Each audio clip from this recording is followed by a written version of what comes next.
অনেক জানেনই তো, পরিবারে যদি কেউ না, আমার 3টা মেয়ে, আমার ছেলেও নাই, আমার দেবর নাই, ভাসুর নাই, কেউই নাই। আমি আমার 3টা মেয়ে নিয়ে সংগ্রাম করতেছি এবং এখনও সংগ্রাম করেই যাচ্ছি। দেখি আল্লাহ আমার জন্য কি লিখে রাখছে। আর আমার স্বামীর এখন পর্যন্ত কোনো বিচার পাইনি। খুনিরা এখনও ঘুরে বেড়াচ্ছে প্রকাশ্যে, তাদেরকে একটা মহল তাদেরকে শেল্টার দেয়।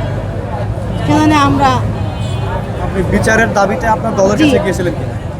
না, এখনও দলের কাছে এমনি বলছি যে আমার জেলার ইয়াতে বলছি যে আমার খুনিরা ঘুরে বেড়াচ্ছে, এই সেই হচ্ছে, যেখানে আমরা বাবুর মৃত্যুবার্ষিকী করতে পারতেছি না, আর খুনিরা তার বাবার মৃত্যুবার্ষিকী পালন করতেছে, প্রকাশ্যে ঘুরে বেড়াচ্ছে।